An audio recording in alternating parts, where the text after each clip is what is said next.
Madam ఈ 5 సంవత్సరాల్లో మహిళలకి ఎలాంటి అభివృద్ధి చేస్తారు? చంద్రబాబు నాయుడు గారు మీకు ఎలాంటి భరోసా ఇస్తారు? మహిళల్ని ఎలా అభివృద్ధి చేస్తారని ఏం చెప్తారు మీరు?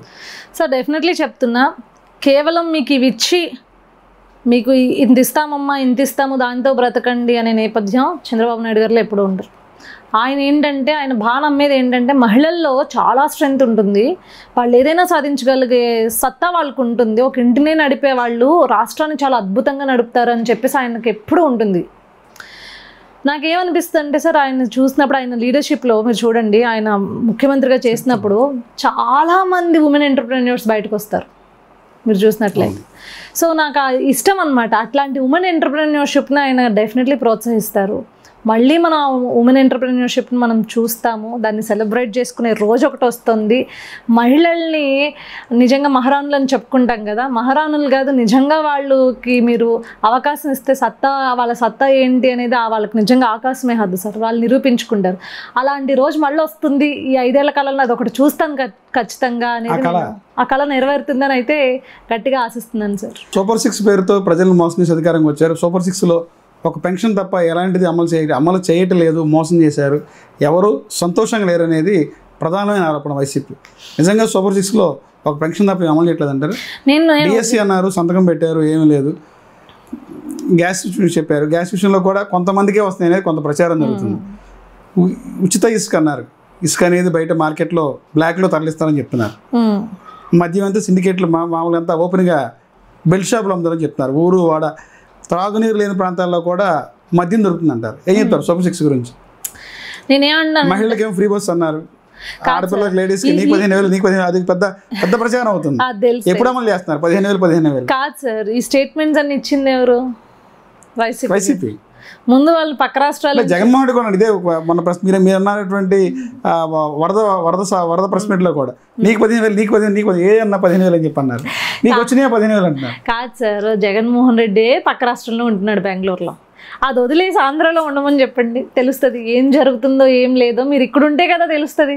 పక్క రాష్ట్రంలో రోజా ఏమో తమిళనాడులో ఉంటుంది, జగన్మోహన్ రెడ్డి ఏమో బెంగళూరులో ఉంటున్నాడు, కర్ణాటకలో ఉంటున్నాడు. ఇంకా మిగతా నాయకులు అసలు ఎక్కడెక్కడ ఎవరెవరు ఉన్నారు ఏం అర్థం కావట్లేదు. లిటరలీ మనం చూసుకున్నట్లయితే ఎందుకు భయపడతామండి? మీరు తప్పు చేయకపోతే మీరు ఎందుకు భయపడాలి రెడ్ బుక్కి? అసలు మీరు ఏ అవినీతి చేయలేదు, ఏ అక్రమాలు చేయలేదు, మీరు ఎందుకు భయపడాలి రెడ్ బుక్కి? అవినీతి చేసిన వాళ్ళకే కదా పడేది శిక్ష. సో మీరు ఇక్కడ ఉండండి, తెలుస్తుంది. ఇప్పుడు మీరు అన్న దీపం పథకం కావచ్చు, ప్రజల నుంచి ఎక్కడైనా ఒక్కటైనా తిరుగుబడి వచ్చిందా? రాలేదు కదా. మరి నువ్వెందుకు చెప్తున్నావు? నువ్వు ఎక్కడో పక్క రాష్ట్రాల్లో ఉన్నదానికి నీకెట్టా తెలుసు? లేదు కదా. అదేవిధంగా మనం చూసుకున్నట్లయితే ఇప్పుడు రేపొద్దున మనం లిటరలీ మనం చేస్తుంది ఏంటంటే ఫ్రీ బస్ ఇవ్వడం జరుగుతుంది, అది కూడా తొందరలో ప్రకటించారు సార్. సో వీటన్నిటికీ ఖర్చు ఎంత జరుగుతుంది, రాష్ట్ర ఖజానా పరిస్థితి ఏంటి అనేది చూసుకుని ఈరోజు మనం స్టెప్ బై స్టెప్ మనం ముందుకెళ్తున్నాము. ఫస్ట్ మనం ఏంటి అంటే రాష్ట్రాలకు కావాల్సిన పెట్టుబడులు రావాలి, ఇండస్ట్రీస్ రావాలి. ఫస్ట్ దీని మీద ఒక పక్కన అభివృద్ధి వైపు ఫోకస్ చేసుకుంటూ ఇంకొక పక్కన సంక్షేమాన్ని బ్యాలెన్స్ చేసుకుంటూ మనం వెళ్తూ ఉన్నాము. సో ఈ క్రమంలో 1-2 లేట్ అవ్వచ్చండి, కానీ ఇవ్వడం కరెక్ట్. డిఎస్సి అనేది సంతకం పెట్టిన తర్వాత డైరెక్ట్గా డిఎస్సి హోల్డర్స్ ఎవరైతే స్టూడెంట్సే ఉన్నారో వాళ్ళే కదా పెద్ద ఎత్తున ధర్నా చేశారు, మాకు టైం కావాలి, సిలబస్ చేంజ్ అయింది, మీరు ఇస్తే మేము కొంత అంటే గవర్నమెంట్ చేంజ్ అయింది, దీనికి తగ్గ క్వశ్చన్స్ కూడా ప్రిపేర్ అవ్వాలి అని చెప్పేసి వాళ్ళే అడిగారు కదండి. ఇప్పుడు వాళ్ళ యొక్క మనోభీష్టానికి తగ్గట్టే నారా లోకేష్ గారు ట్విట్టర్లో ట్యాగ్ చేశారు, ట్రెండ్ చేశారు. ఈరోజు నిజంగా వారి యొక్క నిర్ణయాలను గౌరవిస్తున్నారు కదా ప్రభుత్వం. వారి నిర్ణయాలతోనే కదా, ప్రజా నిర్ణయంతోనే కదా ముందుకెళ్తున్నారు. ఇది కదా మనం చూడాల్సింది. ఈరోజు స్ట్రెంగ్త్ పెరిగారు, అందరికీ రాయాలని ఉంటుంది కదండి, వాళ్ళకంటే టైం ఇవ్వాలి కదా. ఎవరు టాలెంట్ ఉంటే వాళ్ళు ది బెస్ట్ బయటకు వస్తారు ఫస్ట్లీ. సో నేనేమంటాను అంటే ప్రజలకి ఎంతవరకు ఈరోజు మనము న్యాయం చేయగలము, ఏం చేయగలము, ప్రజల్ని మరీ అప్పుల కుప్పలోకి దూర్చకుండా నెట్టకుండా రెండు సమపాళ్ళలో అభివృద్ధి సంక్షేమాన్ని రెండింటిని సమపాళ్ళల్లో ఏ రకంగా మనం ముందుకు తీసుకువెళ్ళగలము నిజంగా జోడెడ్ల బండి లాంటిదండి. ఒకటి ముందెళ్ళినా పోదు, ఇంకొకటి ముందు వెళ్ళినా పోదు. ఒకదాన్నే ఒంటెడ్డి బండితో ముందుకు లాక్కుండా పోయాడు. అది ఎక్కడో అభివృద్ధి అనేది ఎక్కడో కుంటుపడిపోయింది, ఎక్కడో వెనకాల పడింది. ఈరోజు అభివృద్ధి చేసుకుంటూ రాష్ట్రాన్ని మరీ అభివృద్ధి చేయాల్సిన పరిస్థితి ఉండింది. అది లేకపోతే ఖచ్చితంగా మరో బీహార్ కింద ఈరోజు మన రాష్ట్రాన్ని పరిగణించిన ఆశ్చర్యం లేదు. చాలామంది మరో బీహార్లో ఆంధ్ర తయారైందని అన్నారు. ఇప్పుడు కొద్దిగా అక్కడక్కడ రోడ్లు బాగుపడుతున్నాయి, అభివృద్ధిని మనం చూస్తున్నాము. ఈరోజు జనాలు కూడా నిర్భయంగా, మళ్ళీ నేను చెప్తా యాజ్ ఎ బిజినెస్ ఉమెన్ చెప్తున్నానండి, ఇది not from a TDP party position హోల్డర్గా కాదు, లేకపోతే ఇంకొకలా కాదు. ఈరోజు ఒక బిజినెస్ ఉమెన్గా చెప్తున్నాను. యంగెస్ట్ బిజినెస్ చేయాలి అనుకుంటున్న వాళ్ళు, యంగ్ జనరేషన్ వాళ్ళు ఈరోజు నిర్భయంగా బయటకు వచ్చి నేను కూడా స్టార్ట్అప్ స్టార్ట్ చేద్దామని ఇంట్రెస్ట్. ఈరోజు నేను చాలా మందిని కలుస్తూ ఉంటాను కదండి, నా బిజినెస్ సర్కిల్లో కావచ్చు, లేకపోతే నా ఫ్రెండ్ సర్కిల్లో కావచ్చు. వాళ్ళందరూ సేఫెస్ట్గా ఫీల్ అవుతున్నారు ఇప్పుడు ఈరోజు ఇన్వెస్ట్ చేయడానికి. ఓకే పర్లేదు, ఇక్కడ ఇన్వెస్ట్ చేద్దాం, మన దగ్గర డబ్బు ఉంది.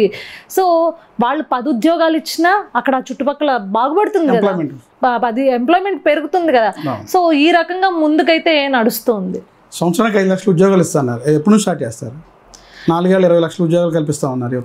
డెఫినెట్లీ చెప్తున్నాం కదా సార్, కంపెనీస్ ఈరోజు రావడం జరుగుతున్నాయి. మనం చూసాము విశాఖలో ఈరోజు చాలా గ్రాండ్గా మనం ఎన్నో కంపెనీలు లాంచ్ అవుతున్నాయి. జెన్కో దగ్గర నుంచి ప్రతిదీ ఈరోజు ప్రాపర్గా లాంచింగ్ అనేది జరుగుతుంది. సో వీటన్నిటిని మనం తీసుకున్నట్లయితే ఎన్నో లక్షల ఉద్యోగాలు ఈ 5 ఏళ్లలో కల్పించే అవకాశం ఈరోజు రాష్ట్రంలో ఉంది. ఆ సత్తా ఆంధ్రాకు ఉంది. ఈరోజు మనకు హోప్స్ కనిపిస్తున్నాయి. ఇక్కడ ఇండస్ట్రీస్ జస్ట్ రండి, మీకు అవకాశం కల్పిస్తాం, మీరు అడిగింది మేము ఇస్తామని చెప్పేసి వరాల జల్లు కూటమి ప్రభుత్వం ఇండస్ట్రియలిస్ట్కి కురిపిస్తుంది. మొన్న లోకేష్ గారు అన్నట్లు మళ్ళీ జగన్మోహన్ రెడ్డి రాడంటే చెప్పండి, సేఫ్గా మేము వచ్చేస్తామని వాళ్ళు అంటున్నారు.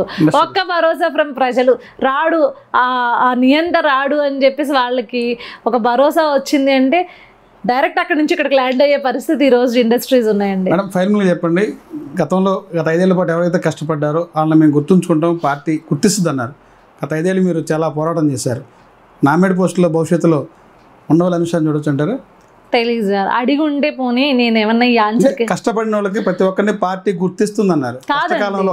కష్టకాలంలో ఎవరైతే పార్టీకి అండగా నిలిచారో ప్రతి ఒక్క వ్యక్తిని కూడా గుర్తిస్తున్నారు పార్టీ.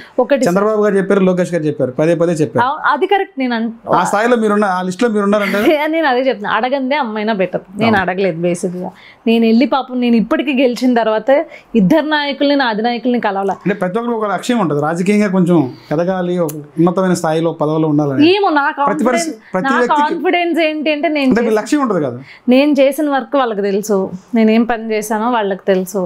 సో నాకు ఆ కాన్ఫిడెన్స్ ఉంటుంది. ఈ రోజుకి నేను కలవలేదు, ఎందుకు కలవలేదు, నాకు చాలామంది నీకు పొగరా లేకపోతే బలుపా ఎందుకు కలవలేదు అని చాలామంది అనుకుంటారు. ఎందుకు కలవను అంటే, కలిశాను అంటే ఏదైనా ఒక ప్రాపర్ పని, లేకపోతే ప్రజలకు ఉపయోగపడే పనైనా ఉండాలి, పార్టీకి ఉపయోగపడే పనైనా ఉండాలి.